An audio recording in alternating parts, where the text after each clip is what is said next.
الحمدللہ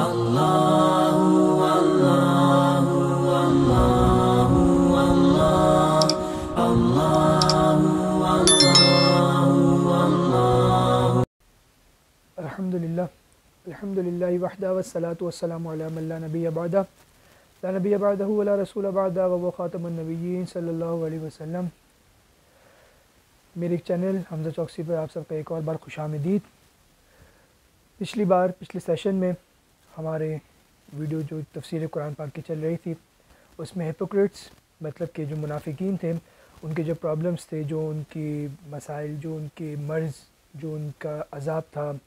ان کی کیا وجوہات ہیں یا وہ لوگ کیا کرتے تھے، ان سب کے بارے میں قرآن مجید فرقان حمید میں ہم پڑھ رہے تھے۔ تو وہیں سے آج بھی ہم کنٹینیو کرتے ہیں۔ سورہ بقرہ شریف کا دوسرا رکوع چل رہا تھا، وہ بس اسی سے ہم دوبارہ آغاز کرتے ہیں جہاں پہ ہم نے آیت چھوڑی تھی۔ اعوذ باللہ من الشیطان الرجیم، بسم اللہ الرحمن الرحیم۔ اللہ رب الجلال نے ارشاد فرمایا، وَإِذَا قِيلَ لَهُمْ لَا تُفْسِدُوا فِي الْأَرْضِ، اور جب کہا جائے ان سے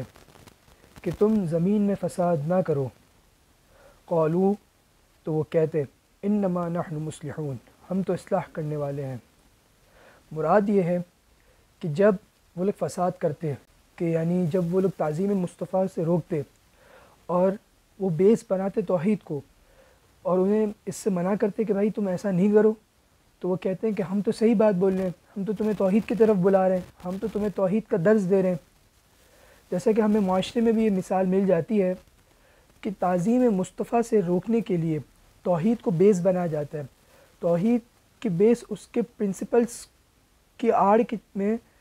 تعظیم مصطفیٰ علیہ السلام سے روکنا یہ نامناسب عمل ہے، جیسا کہ یہ پچھلے دور میں منافقین بھی کرتے تھے، اس کے بارے میں قرآن مجید میں ذکر ہے۔ یہ لوگ بھی یہی کرتے تھے، جیسا کہ پچھلی ویڈیو میں سنا، پچھلی جو آیت مبارکہ کی تفسیر گزری ہے اس میں بھی یہی ذکر ہوا تھا کہ منافقین کرتے کیا تھے، منافقین کا عمل کیا ہوتا تھا۔ وہ لوگ جب صحابہ کرام علیہم رضوان تعظیم مصطفیٰ علیہ السلام جب وہ تعظیم کرتے تھے تو پھر ان کو تکلیف ہوتی تھی، ان کو جلن ہوتی تھی، جس کے بارے میں اللہ رب الجلال نے ارشاد فرمایا فی قلوبہم مرض فزادہم اللہ مرضا، کہ ان کے دلوں میں تو مرض ہے، حسد کا مرض ہے، کینہ ہے، بغض ہے۔ اور جب حضور علیہ السلام کی صحابہ اور تعظیم کرتے ہیں اور حضور کی شانوں میں قصیدے پڑھتے ہیں، ان کی حضور کی مدح سرائی کرتے ہیں، تو پھر فزادہم اللہ مرضا، تو ان کے دل میں مرض اور بڑھ جاتا ہے، کیونکہ یہ تو فطری عمل ہے۔ تو یہی وجہ تھی، انہیں اس چیز سے منع کرتے تھے اور کہتے تھے کہ تم فساد نہیں کرو، تم یہ انتشار نہ پھیلاؤ۔ تو وہ کہتے تھے کہ نہیں، ہم تو تمہیں توحید کا درس دے رہے ہیں۔ تو میرے بھائی، توحید کی بیس پر کبھی بھی تعظیم مصطفیٰ سے روکنا یہ توحید کا عمل نہیں ہے۔ توحید کے سلسلے میں توحید کو تعظیم مصطفیٰ سے جدا کر کے توحید کبھی نہیں پا سکتا بندہ، کیونکہ جس نے تعظیم مصطفیٰ صلی اللہ علیہ وسلم کے راستے پہ چلا، جس نے تعظیم مصطفیٰ کی اور جس نے صحابہ کرام علیہم رضوان کے راستے پہ چلا، کیونکہ صحابہ کرام علیہم رضوان کی راہ، ان کے ایمان کو قرآن مجید فرقان حمید نے مشعل راہ بنایا ہے، اس کو گائیڈنس بنایا ہے مسلمانوں کے لیے۔ قرآن مجید فرقان حمید کی اگلی آیتوں میں آئے گا۔ تو جس نے یہ کیا تو آبویسلی ظاہر سی بات ہے اس نے توحید کو بھی پا لیا۔ تو ان سے کہتے تھے کہ وَإِذَا قِيلَ لَهُمْ لَا تُفْسِدُوا فِي الْأَرْضِ، جب ان سے کہا جائے کہ تم فساد نہیں کرو زمین میں، قالوا، تو وہ کہتے ہیں انما نحن مصلحون، ہم تو اصلاح کرنے والے ہیں۔ الا، سن لو، انہم هم المفسدون ولکن لا یشعرون، بے شک وہی فساد کرنے والے ہیں لیکن انہیں اس بات کا شعور نہیں۔ یہاں پر انہم هم المفسدون، عربی کی جو قوانین ہیں، جو عربی ادب کے اصول ہیں، جو عربی لینگویج ہے، اس کے اصول کے مطابق انہم هم المفسدون، یہاں پہ انہ سے بھی تاکید ہے اور ہم المفسدون، دو بار ضمیر ریپیٹ ہوئی ہے، ہم دو بار ذکر کیا ہے یہاں پر، تو یہ بھی ایک قسم کی تاکید ہے، مطلب پختگی ہے، بالکل اینڈ آف دا مارک، کہ وہی فساد کرنے والے، منافقین ہی فساد کرنے والے۔ یہ لوگ جو توحید کی آڑ میں جو تعظیم مصطفیٰ سے روکتے ہیں، یہ بالکل غلط ہے، یہ فساد ہے، یہ کوئی اصلاح نہیں ہے، لیکن انہیں اس بات کا شعور نہیں۔ مفسرین فرماتے ہیں یہاں پہ قرآن مجید فرقان حمید نے فرمایا کہ انہیں شعور نہیں، یہ نہیں فرمایا کہ ان کو پتہ نہیں، لاکن لا یعلمون، یہ نہیں فرمایا، بلکہ فرمایا لاکن لا یشعرون، انہیں شعور نہیں۔ مطلب انہیں شعور نہیں سے مراد یہ ہے کہ یہ شعور کہنے سے ان کو تشبیہ دی ہے ان کو جانوروں سے، کیونکہ علم جو ہوتا ہے علم کا تعلق ہوتا ہے انسانوں سے، لیکن شعور کا تعلق انسان اور جانور دونوں سے ہوتا ہے، کیونکہ شعور ایک فطری چیز ہے کہ ایک چیز جو تکلیف دیتی ہے، مطلب کہ جانور جو ہے اس کو بھی اتنی سمجھ ہوتی ہے کہ میں اس چیز کے قریب جاؤں گا تو مجھے تکلیف پہنچے گی، تو وہ اپنی اس کو کس چیز سے تکلیف پہنچے گی اور کس سے نہیں، تو جانور بھی یہ سمجھ کے اپنے آپ کو پیچھے ہٹا لیتا ہے، تو اس لیے تو یہ چیز ہوتی ہے شعور، یہ شعور بتاتا ہے کہ کس چیز سے تکلیف ہونی ہے جو فطرتاً آ جاتی ہے، لیکن علم کا تعلق بالخصوص انسان سے ہوتا ہے، تو یہ لوگ تو اتنے بدتر ہیں کہ انہیں تو جو جانوروں کے پاس شعور ہے ان کے پاس تو وہ شعور بھی نہیں ہے کہ یہ لوگ کیا کر رہے ہیں۔ وَإِذَا قِيلَ لَهُمْ، اور جب ان سے کہا جائے آمنو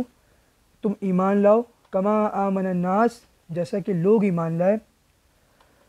یہاں پر ناس لوگ ایمان لائے، یہاں پر لوگوں سے مراد ہے صحابہ کرام علیہم رضوان۔ ویسے تو یہاں پر جو خطاب ہے وہ منافقین سے، لیکن آگے بھی جیسے آیت مبارکہ بہت ساری آئیں گی انشاءاللہ، آگے ہم تفسیر شریف قرآن مجید فقہ حمید پڑھیں گے، اس کے تفسیر میں پتہ چلے گا۔ آگے بھی اللہ رب الجلال نے مختلف مقامات پر صحابہ کے ایمان کی مثالیں دی ہیں، اور مختلف مقامات پر یہ فرمایا کہ تم صحابہ کرام جیسا ایمان لاؤ، صحابہ جیسا ایمان لا کے دکھاؤ، ان جیسے اعمال کرو۔ تو یہاں بھی منافقین کو کہا وَإِذَا قِيلَ لَهُمْ آمِنُوا كَمَا آمَنَ النَّاسِ کہ تم ایمان لاؤ جیسا کہ ایمان لوگ لائے، یعنی صحابہ کرام علیہم رضوان لائے۔ کیوں؟ ان کا ایمان کیسا تھا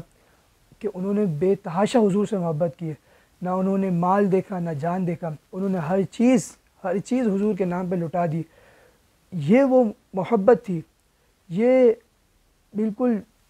جسے پنجابی میں انّے محبت کہتے ہیں، یہ وہ محبت تھی جو صحابہ کرام علیہم رضوان کہتے تھے، جو منافقین کو چڑھتے تھے، جن سے منافقین کے دل میں یہی بغض، منافقین کو یہی چیز تکلیف دیتی تھی، یہی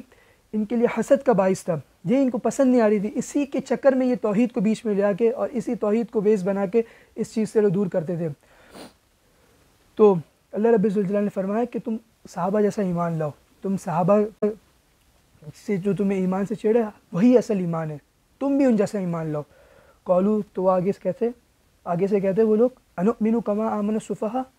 کیا ہم بے وقوفوں جیسا ایمان لائیں؟ الا سن لو انہم ہم السفہاء ولکن لا یعلمون، سن لو بے شک یہی لوگ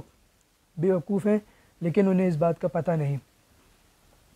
یہاں بھی قرآن مجید فرقان حمید میں اب یہ دیکھیے صحابہ کرام علیہم رضوان کے ایمان کے بارے میں جب ان سے کہا گیا کہ تم ان جیسے ایمان لاؤ، تو یہ لوگ آگے سے اپنی زبان کو دراز کرنے لگے۔ صحابہ کرام علیہم رضوان کی اس محبت کو، اس دلی جذبات کو، اس کیفیت کو، اس محبت کو یہ لوگ جب بے وقوفی سے تشبیہ دینے لگے تو اللہ رب الجلال نے فرمایا کہ وہ لوگ بے وقوف نہیں بلکہ وہ تو عاشق ہیں، لیکن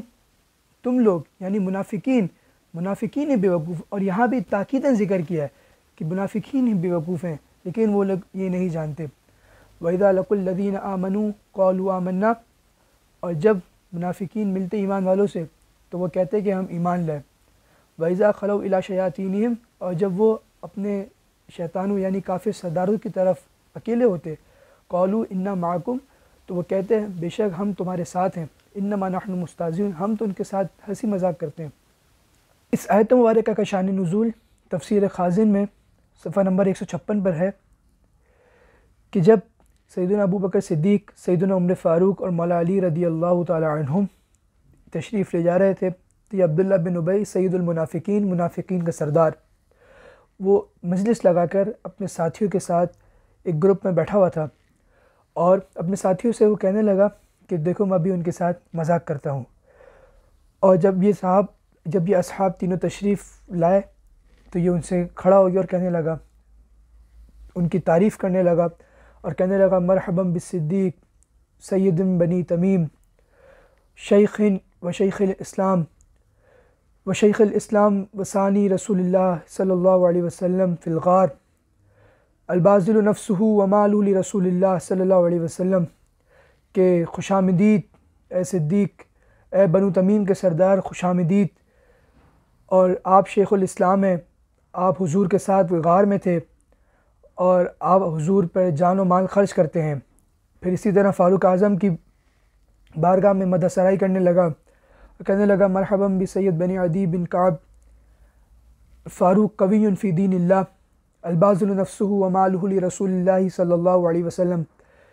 کہ خوش آمدید اے بنی عدی بن کعب کے سردار، آپ فاروق ہیں، آپ حق اور باطل میں فرق کرنے والے ہیں، دین اسلام میں قوی ہیں، آپ بھی حضور پر جان و مال خرچ کرنے والے ہیں۔ پھر مولا علی سے کہنے لگا مرحبا بابن عم رسول اللہ صلی اللہ علیہ وسلم،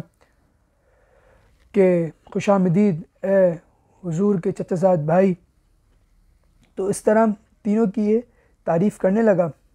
لیکن یہ تعریف اس کے دل میں یہ تعریف جو کر رہا تھا یہ دل سے نہیں کر رہا تھا، بلکہ یہ نفاق جو اس کے دل میں تھا، تو یہ اس نفاقاً کر رہا تھا۔ یہ جو اس کا لہجہ تھا اس میں ایک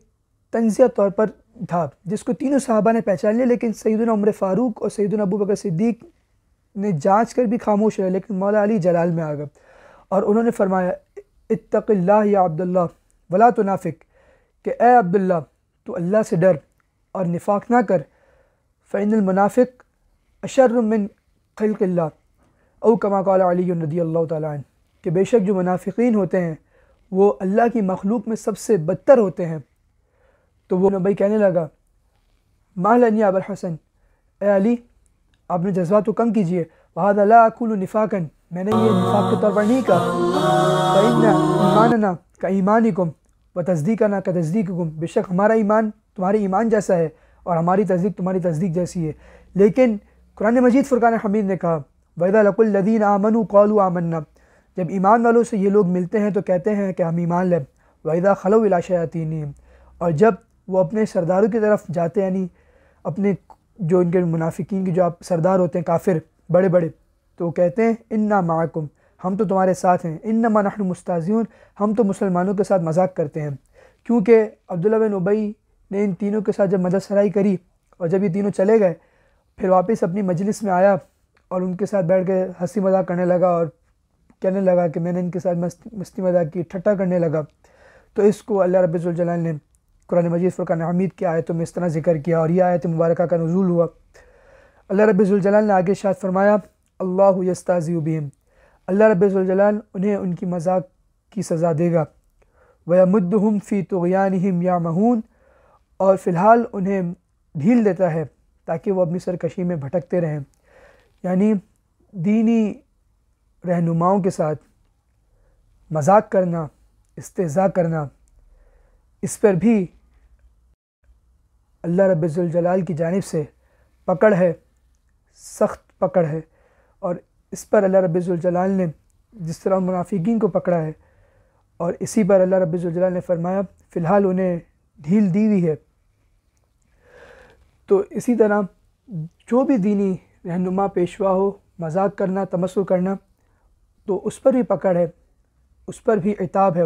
اللہ رب ذوالجلال سے دعا ہے اللہ رب ذوالجلال قابل عمل باتوں پر عمل کرنے کی توفیق عطا فرمائے اور منافقین کے شر سے بچنے کی توفیق عطا فرمائے۔